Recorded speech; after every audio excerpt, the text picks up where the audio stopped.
cause des ragots, des confusions volontairement faites, des attaques personnelles, on a dit tout et n'importe quoi, alors que je me suis expliqué sur ce dossier avant que Boubé ne soit mis sous mandat.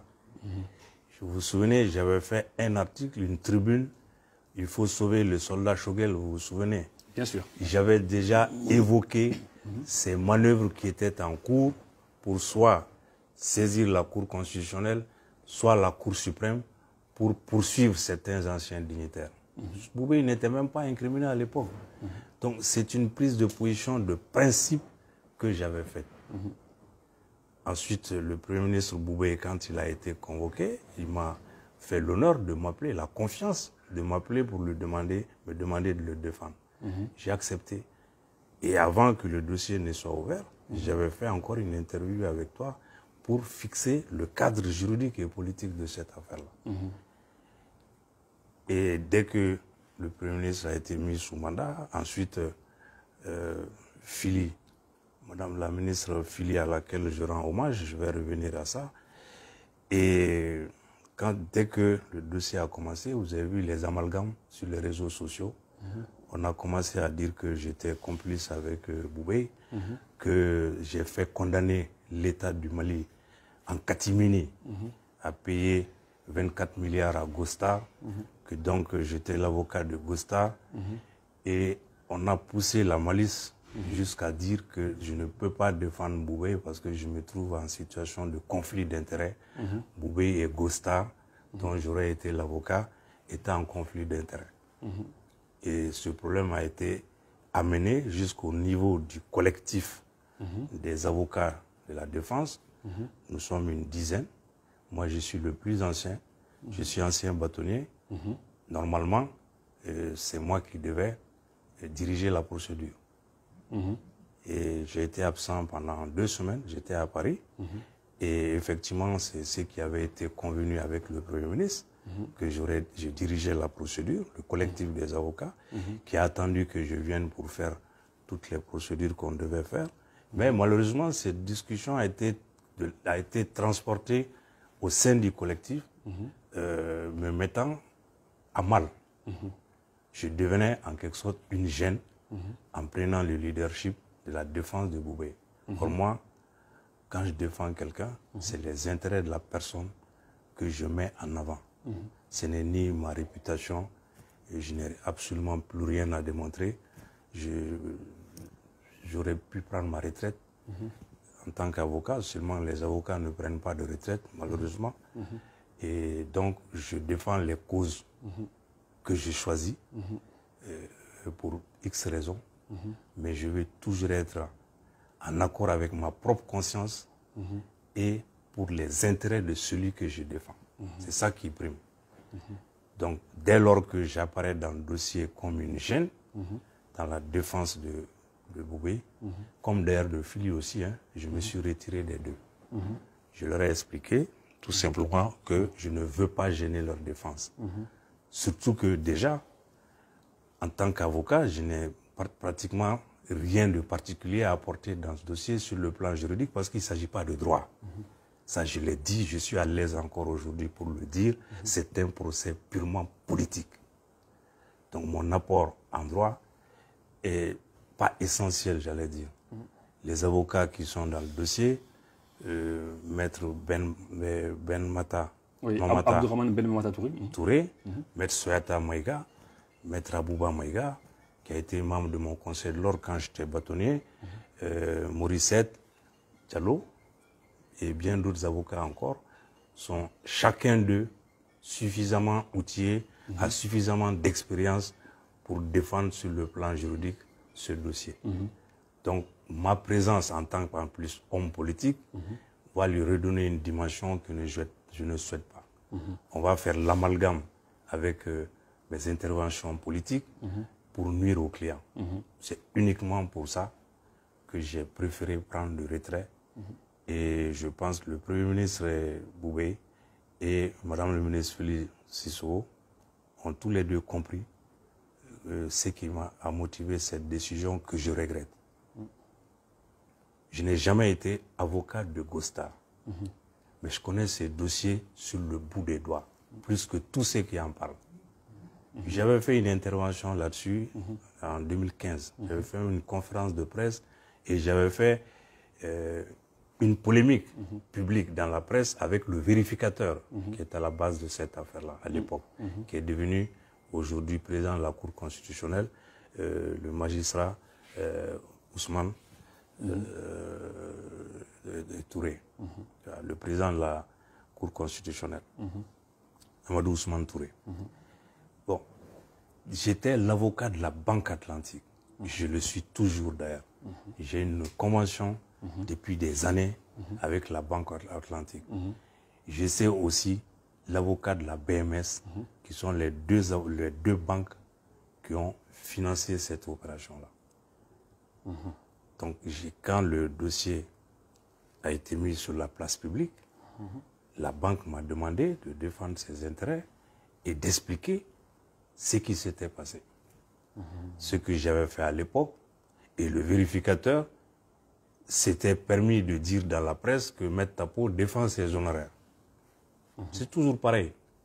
Donc à l'époque, j'ai dit non. Je lui ai répondu publiquement, monsieur le vérificateur, j'ai simplement dit que dans notre code pénal, il n'y a pas de délit ni de crime de surfacturation. Dans la législation communautaire, UMOA ou CEDEAO, il n'y a pas de délit de surfacturation ni de crime de surfacturation. Nullum criminum sine lege. Il n'y a pas de crime, il n'y a pas de délit sans loi. Dites-moi quelle est la loi qui incrimine la surfacturation. Parce qu'à l'époque, c'est ce qu'il a dit, il y a une surfacturation de 24 milliards sur le marché des 68 milliards.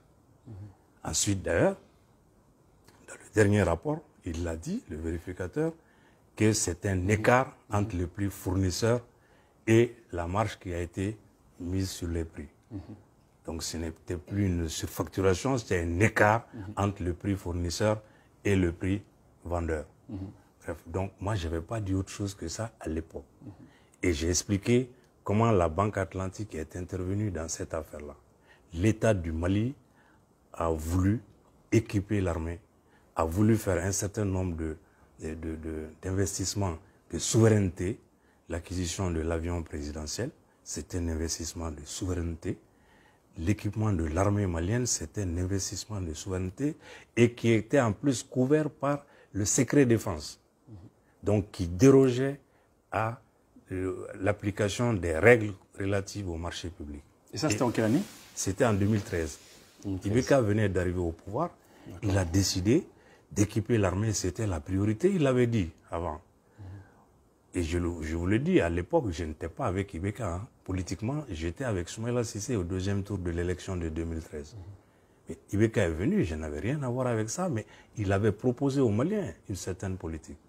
Donc, il a donné des instructions pour qu'on commence par équiper l'armée, acheter un avion et faire d'autres opérations de souveraineté.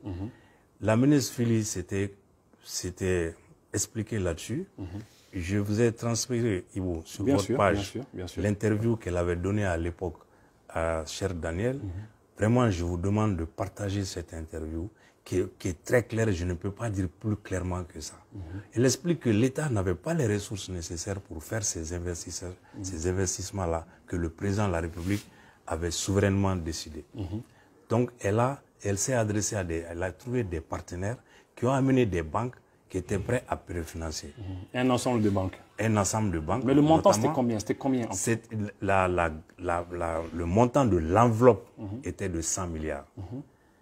La banque a dit, moi je suis prêt à financer l'État malien à hauteur de 100 milliards pour l'acquisition de l'avion, pour l'acquisition des équipements militaires, si tel opérateur le fait.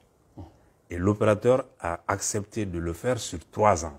S'est engagé à payer sur 3 ans. L'opérateur, c'était qui? C'était la société Gostar. Gostar. C'est une société qui était, je crois, habituée dans les ventes d'armes. Tout le monde ne peut pas se lever un jour comme ça pour être fournisseur de l'armée. Cette société avait déjà fourni, même pendant la transition, l'armée malienne. il y a des équipements qui ont été faits pendant la transition sous Sanogo, qui ont été fournis par Gostar. Il n'y a jamais eu de contestation. Alors que vous savez qu'il y a d'autres qui ont disparu avec 11 milliards. On a fait évoquer ici avec mon ami Yamoussa. Bon, mais au moins Gostar avait une réputation d'avoir déjà travaillé avec l'armée malienne et avoir fourni des équipements militaires. D'accord. Donc Gostar dit qu'ils peuvent fournir tout ce matériel. Ils peuvent fournir tout le matériel. Non, pas l'avion présidentiel, mais les équipements militaires. Les équipements militaires. Où il y avait l'armement, les habillements, les véhicules, sacs de couchage, etc. C'est ce qu'ils ont appelé HCCA. Oui. Voilà, habillement, couchage, armement. Donc Gostar qu'ils ont choisi disent qu'ils peuvent fournir. Pour 68 milliards. 68 milliards. C'était 68 milliards. Et l'État n'avait pas l'argent. Évidemment. L'État n'avait pas l'argent, et puisque, et en plus, ça devait être réparti sur 3 années budgétaires. 3 années. Donc, c'est sur 3 années budgétaires. L'État s'est engagé à payer sur 3 ans. La banque a dit, OK, l'engagement de l'État, on est d'accord, mais donnez-nous votre garantie, garantie souveraine. Parce que les banques aussi ont des comptes à rendre à la BCEAO. Ils ne peuvent pas comme ça donner de l'argent, 68 milliards, sans justifier qu'il y a une garantie que l'argent va rentrer. Parce qu'il y a des ratios qu'ils doivent respecter, il y a une politique générale qui doit être respectée par toutes les banques. La BCEAO n'accepte pas. Donc, la ministre des Finances a donné cette garantie pour avoir 100 milliards. Il y avait ce marché de 68 milliards, mais on devait ajouter l'avion présidentiel et peut-être on dit, bon, on va à 100 milliards pour toutes les autres opérations de souveraineté que nous allons avoir à faire. L'opération a été montée comme ça, et après, ça a été la Banque mondiale et le FMI. Ça n'a pas été caché. C'est une opération qui a été montée. Quand ils l'ont su, ils ont dit non, on n'est pas d'accord avec. 100 milliards, non, l'État ne doit pas garantir. Bon, en plus, les équipements, on veut savoir qu'est-ce qui a été acheté, pourquoi, comment. C'est Phili, la ministre des Finances, c'est elle qui a saisi, qui a demandé l'audit. Elle a dit à la Banque mondiale et au FMI, allons-y, donc on va faire auditer. Ils ont dit d'accord.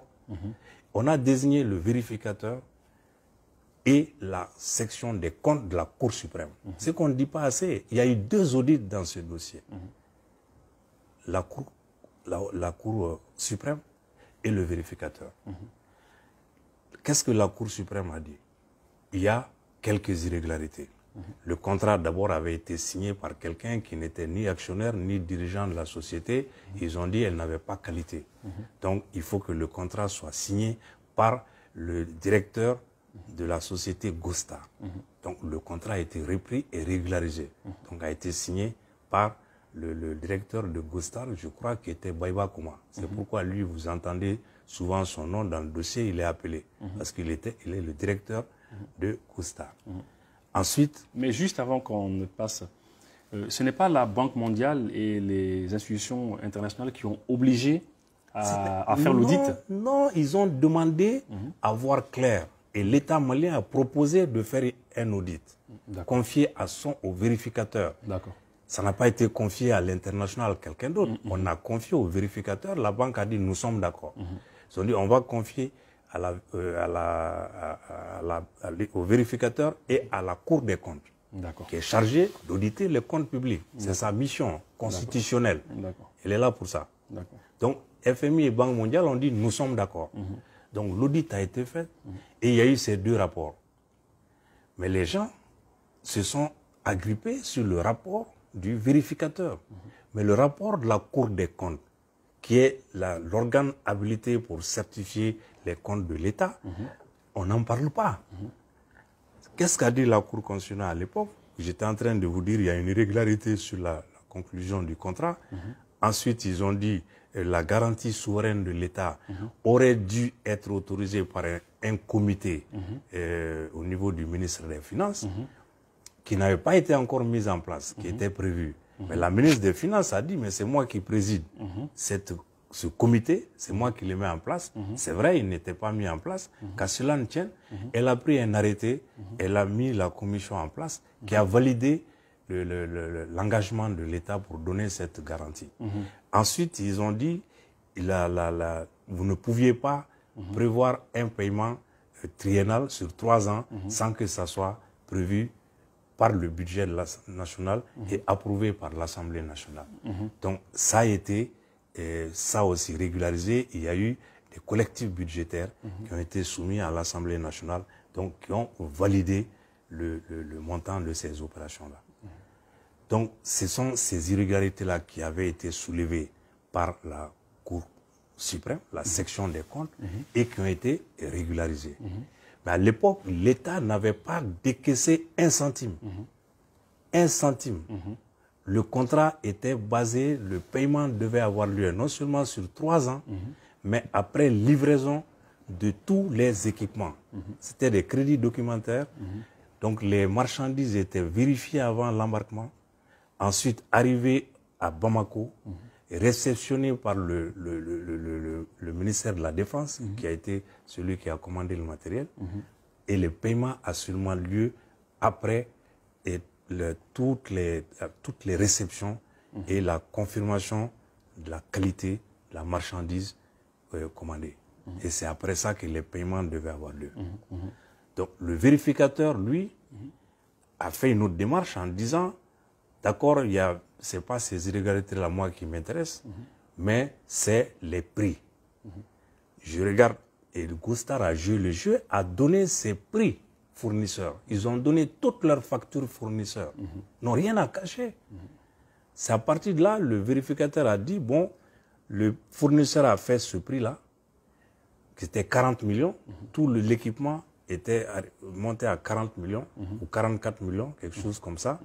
Donc la différence, 25 milliards, je considère que c'est une surfacturation. Et c'est à ce moment-là qu'il y avait eu cette polémique entre le vérificateur et moi-même. En tant qu'avocat de la Banque Atlantique, je suis intervenu et j'avais expliqué à l'époque qu'il ne pouvait pas y avoir de surfacturation. Parce que la surfacturation n'existe pas pénalement. Tu peux dire que la marge est trop, elle n'est pas trop, mais la liberté des prix aussi, c'est le principe au Mali, et dans l'UMOA et dans la CEDEAO. L'État ne peut pas imposer de prix. C'est la liberté des prix. Je crois que c'est la réglementation communautaire qui prévoit qu'on ne peut pas sortir d'une certaine fourchette, de 10 à 25%. Mais le vérificateur n'a pas tenu compte de ça. Il a dit 25 milliards, ce n'est pas justifié, c'est de la surfacturation. Donc, on doit retenir cette somme-là. Donc c'est là que les problèmes ont commencé. Voilà, c'est là que ça a commencé. Mais et l'audit l'audit qui a été lancé par le Premier ministre Moussa Mara? Non, Moussa Mara, c'était l'avion présidentiel.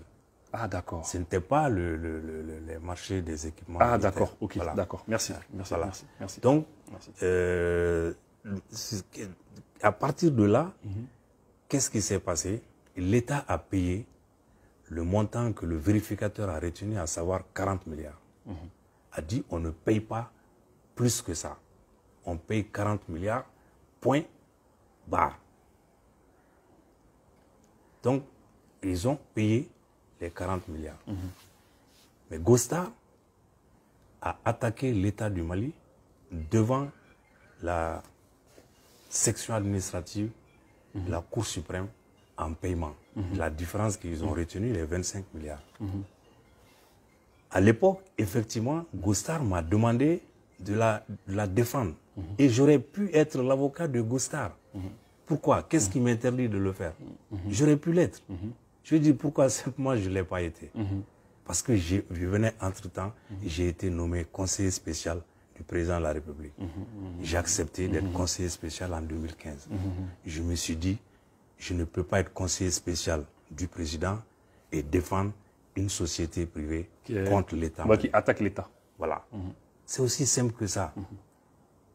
Moi, ma vie, tout ce que je fais dans ma vie est clair et net et repose sur des principes.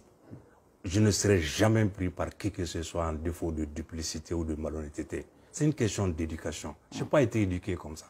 Je n'ai pas été formé comme ça. Moi, j'ai été à l'école du barreau de Paris. J'ai fait plus de 10 ans avant de rentrer au Mali. Quand je suis rentré, je suis resté à Paris, exercer. Donc j'ai fait 40 ans au barreau de Paris. Je n'ai jamais eu la moindre reprise. Là-bas, on ne plaisante pas. On ne plaisante pas avec la déontologie. Donc moi, j'agis sur des principes. Personne à l'époque, le débat n'était pas public. Personne m'a dit ne défends pas Goussard parce que tu seras en... C'est là qu'il y avait le vrai conflit d'intérêts. Parce que j'étais déjà conseiller spécial du président de la République, la première institution de l'État. Je ne pouvais pas prendre un dossier pour attaquer l'État. J'aurais été en situation de conflit d'intérêts. Et je ne l'ai pas voulu. J'ai dit à Goussard, je suis désolé, je ne peux pas vous défendre contre l'État. Voilà. Aussi simple que ça. Et donc, Goussard a pris un avocat, c'est mon confrère Malik Ibrahim, qui est aujourd'hui à la Cour constitutionnelle. C'est lui, moi je n'ai plus suivi ce dossier. L'État a été condamné, à l'époque, je ne sais pas, je ne sais même pas quand ni comment. Mais ils ont été condamnés et à payer les 25 milliards que le vérificateur avait considéré comme surfacturation. C'est la Cour suprême qui a dit il n'y a pas de surfacturation, il faut payer. Et là, il y a les papiers de la Cour suprême qui... Mais évidemment, il y a un arrêt. Sinon, il y a un arrêt de la Cour suprême qui a condamné. Et je me souviens, je crois que c'était en 2017, je venais de sortir du gouvernement en tant que ministre ministre de la réforme de l'État et des droits de l'homme. Je crois que le jugement est intervenu quelque temps après. Et ça, je me souviens parfaitement, le Premier ministre Boubou Cissé, qui était ministre des Finances, m'a appelé pour me demander mon avis. Il m'a dit, il y a un arrêt qu'on vient de me signifier dans le dossier Goussard. Qu'est-ce que maître vous en pensez? Est-ce que je dois payer? J'ai dit, c'est un arrêt. Est-ce qu'il y a eu le recours en révision? Il m'a dit, je ne crois pas, je ne sais pas, mais on me l'a signifié. J'ai dit, bon, demande au contentieux de l'État. S'ils ont encore un recours à faire, c'est un recours en révision. Qu'ils fassent ce recours-là. Mais si... Donc pour que l'État ne perde pas. En fait. Voilà. Ce recours a été fait, l'État a perdu, a été rejeté. Donc, il y a eu un arrêt définitif de la Cour suprême du Mali avec la crosse, la formule exécutoire au nom du peuple malien. Les arrêts de la Cour suprême sont rendus au nom du peuple malien. Et il n'y a qu'une voie de recours contre ces arrêts-là. Ils sont exécutoires. Oui, mais maintenant... Et donc Ibou, l'État, à ce moment-là, était obligé de payer. Depuis les années 92-93, et je rends hommage au bâtonnier Magatsei en passant, on s'est battu pour que l'État exécute les décisions judiciaires. C'est le ministre Soumaïla Cissé, à qui aussi je rends hommage. Soumaïla Cissé avait dit « je ne paye pas parce que l'État n'est pas défendu devant la Cour suprême, l'État est tout le temps condamné. Parce qu'il a dit « l'État n'a qu'à se défendre. L'État est un sujet de droit, comme tout le monde, qui prennent des avocats qui se défendent. S'ils se défendent mal, si les décisions sont rendues, ils doivent exécuter. » Et ça, l'espace d'interpellation démocratique, l'EID, à l'époque, le barreau était monté avec le bâtonnier Magatsei en tête. On a obtenu, l'EID a dit à l'État du Mali, vous devez exécuter toutes les décisions judiciaires exécutoires. Donc ce n'est plus, au moins, ça, c'est un acquis dans notre démocratie. Si l'État est condamné, il paye. Donc, ils ont payé en vertu de la condamnation de la Cour suprême. Alors, Ibou, je pose la question à toutes les personnes honnêtes et de bonne volonté.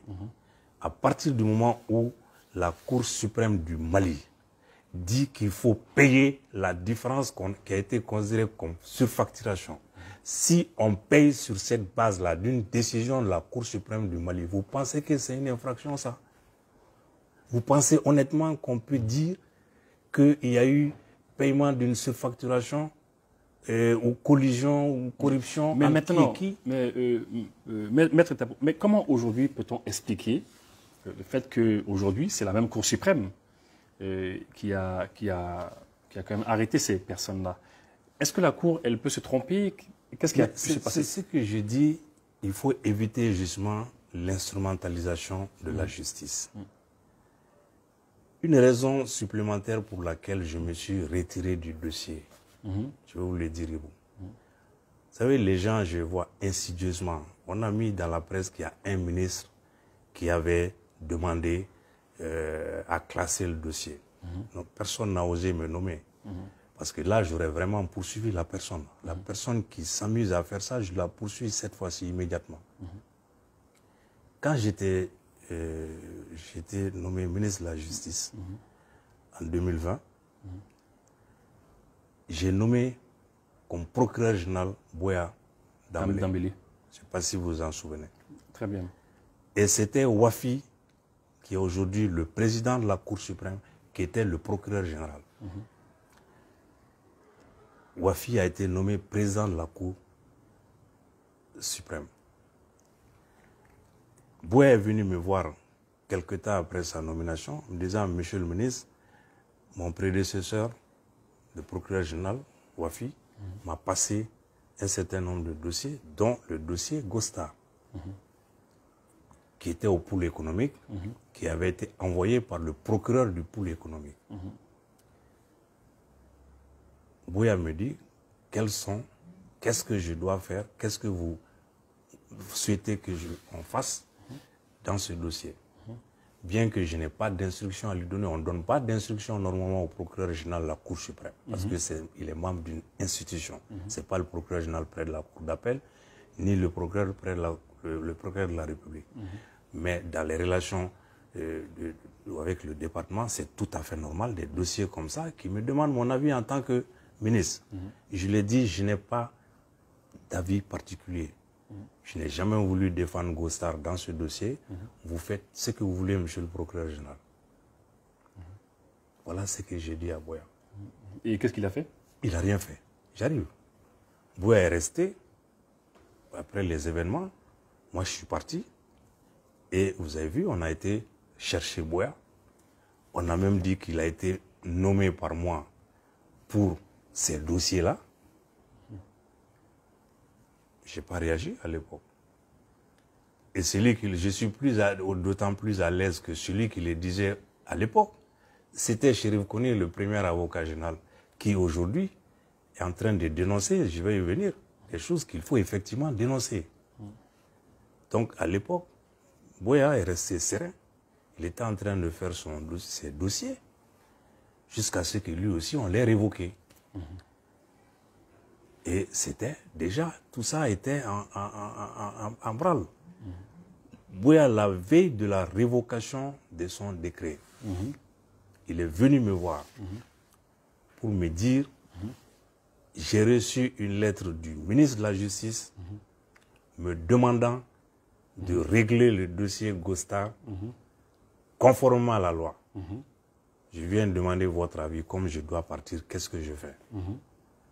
Ah, je dis, ouais, moi, si tu demandes mon avis, c'est pas maintenant qu'on va te dire de régler le dossier conformément à la loi. Conformément à la loi, c'est quoi? Tu es là pour appliquer la loi.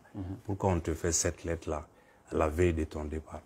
Tu vas prendre une décision de classer le dossier. Ils vont dire que tu l'as fait en partant parce que tu savais que tu partais, tu t'es précipité pour le faire. Ne le fais pas, ne touche pas. L'histoire m'a donné raison. Boya est parti. Il n'a pas traité le dossier. Je le dis, je l'affirme. Si quelqu'un peut dire le contraire, qu'il le prouve demain. Boya n'a pas traité le dossier. Il l'a remis à Timo, son successeur. Et le dossier est resté depuis ce temps-là avec Timo, procureur général, qui avait le dossier, qui a été saisi par le procureur du pôle économique qui lui a dit 3 choses. Après le dossier Camara. Vous vous souvenez, Camara qui vient d'être encore mis sous mandat de dépôt. Camara, oui. À l'époque, il avait été mis sous mandat. La chambre d'accusation a annulé les poursuites contre lui en disant qu'il avait un privilège de juridiction, que c'est la Cour suprême qui doit désigner donc la juridiction d'instruction et non pas le pôle économique. Donc la chambre d'accusation a annulé. Et il y avait eu un pourvoi des civils qui étaient dans le dossier. Parce que le procureur, la chambre d'accusation avait dit eux doivent être poursuivis à part. Ils ont fait un pourvoi. La Cour suprême a annulé en disant que toutes les poursuites doivent être faites par la Cour suprême qui devait désigner pour poursuivre Camara, effectivement. Donc,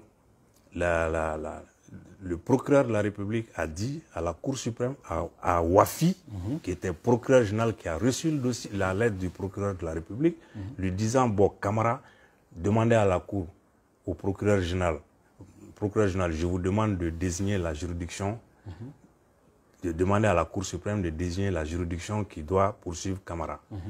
Les autres, les opérateurs économiques, les Kouma, j'ouvre une information au niveau du pôle économique. En ce qui concerne les ministres, Boubé Maïga, qui était à l'époque ministre de la Défense, Fili Sissoko, ministre des Finances, Ben Barka, ministre des Investissements, je crois, je vous demande de transmettre le dossier au président de l'Assemblée nationale pour saisine de l'Assemblée nationale qui doit voter la résolution de mise en accusation et la procédure suit. Voilà la lettre qui a été adressée à Wafi par le procureur de la République, qu'il a transmis cette lettre-là et le dossier à Boya. Boya a transmis le dossier depuis des mois à Timbo. Voilà. Voilà l'état de la procédure. Donc aujourd'hui, on insinue que, en tant qu'avocat de Gostar, devenu ministre de la Justice, j'ai voulu classer le dossier. Si je voulais le faire, je l'aurais fait immédiatement. Généralement, moi, je prends mes décisions, je m'assume. Ce que j'ai fait en 3-4 semaines, les gens ont vu. Il y a des magistrats qui m'ont dit, ça fait 20 ans, on n'a pas fait ce que j'ai fait en 15 jours. Donc si je devais le faire, j'allais le faire. J'allais m'assumer et le faire. Mais je n'ai jamais donné d'instruction à Boya. Donc, mieux que ça, je l'ai dit, quand on lui a demandé de prendre la décision, j'ai dit, ne prends pas, donne à ton successeur.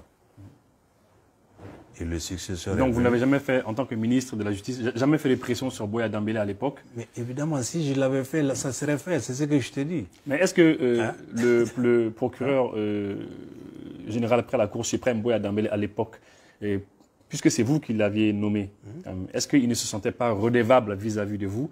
Et cette redevabilité ferait qu'il n'agissait pas? Est-ce que c'est pas ça aussi? Mais non, au contraire, Ribou. Si on est en train de dire que je suis l'avocat de Gostar, que donc j'ai un intérêt. On avait même dit à l'époque que j'ai nommé Boya pour classer tous ces dossiers-là. C'est ce que je vous dis à l'époque. Je le dis en toute amitié à mon ami Chérif, qui était l'avocat général, qui l'a dit à l'époque, que Boya, il a dénoncé ça. Chérif dénonce toujours ce qui doit être dénoncé, à tort ou à raison. Mais là, à l'époque, c'est ce qu'il avait dit. Je ne lui ai jamais répondu. Moi, je n'ai pas demandé que Chérif soit révoqué, parce qu'il a dit ça à l'époque. Je n'ai rien fait. J'étais ministre, il a dit ce qu'il pensait en tant qu'avocat général. Je n'ai pas demandé qu'on le révoque pour ça. Là, on l'a révoqué parce qu'il a exprimé une opinion. Mais quand j'ai nommé Boya là, Chérif a fait des papiers. Il a réagi au nom de son syndicat. Il a protesté. Il a dit des choses pas très aimables. Mais je n'ai jamais réagi pour ça. J'ai pas voulu... C'est vrai que vous n'avez pas réagi contre Chérif à l'époque, lorsque, effectivement, il avait réagi virulemment contre Boya Dambélé et vous étiez ministre de la Justice. Mais est-ce que quand même, Chérif, y a-t-il pas un droit de réserve en fait qu'il doit garder en tant que membre de la Cour? J'en sais rien, mais il est magistrat. Mais est-ce qu'il a le droit de sortir comme ça parler? Puisque les autres magistrats, tout le monde dit qu'on n'a pas, en tant que magistrat, il y a le droit des réserves. On n'a pas le droit de sortir comme ça. Chérif parle au nom d'un syndicat. Il parle au nom d'une association des procureurs et poursuivants qui sont affiliés à d'autres organisations à l'international. Donc, qui prennent des positions sur tous les problèmes, qui prennent position sur tous les problèmes qui concernent les droits de l'homme. Donc, Chérif, comme les autres syndicats, quand les autres syndicats se fendent de communiquer, le SAM qui était présidé par le ministre Kassogué et Silma, quand eux se permettent de faire des communiqués pour attaquer des gens, pour même faire des poursuites pour outrage à un magistrat à chaque fois qu'on s'exprime, qui ont insulté Chérif et traité de tous les noms, et ce n'est pas des magistrats. Ce n'est pas des magistrats. Le président, le SAM et Silma, ce n'est pas des magistrats. Et ils s'affranchissent de leurs obligations de réserve quand ça les arrange. Dans ce dossier, ils sont allés plus loin. On aurait dû, c'est eux qu'on aurait dû commencer par poursuivre. Parce qu'ils sont permis de dire des choses qu'un magistrat ne doit pas dire. Ils ont pris position en disant, en parlant d'impunité, de l'opinion publique, des gens qui ont volé, qu'il faut les traquer, etc. C'est le rôle d'un syndicat de magistrats, ça. Mais à l'époque, il y a des gens qui ont dit, effectivement, à l'époque, on a entendu, il y a des gens qui ont dit qu'il y a des relations de famille entre Buea Dembélé et vous. C'est vrai ça ou pas? Mais ça, c'est pas important, mon cher ami. Moi, j'ai trouvé Buea à la Cour suprême. Il était secrétaire général de la Cour suprême. Je ne l'ai pas nommé. Je n'ai pas nommé Buea à la Cour suprême. Oui, oui. D'accord, d'accord. Je l'ai trouvé là-bas. D'accord, d'accord. Buea était à la Cour suprême. Il était proposé pour être vice-président de la Cour suprême. D'accord? Je ne l'ai pas nommé là-bas, je ne l'ai pas fait magistrat. Il a été déjà avocat général. Avant Chérif, Buea était avocat général à la Cour suprême. Donc, je l'ai dit à l'époque, quand je voulais le nommer, on a saisi le président de la République, on a saisi le Premier ministre à l'époque pour dire que j'avais des liens de parenté avec Buea, mais qui n'a pas de lien de parenté dans ce pays-là? Mais l'essentiel est qu'il soit nommé sur la base de critères objectifs, sur son mérite et sa compétence personnelle.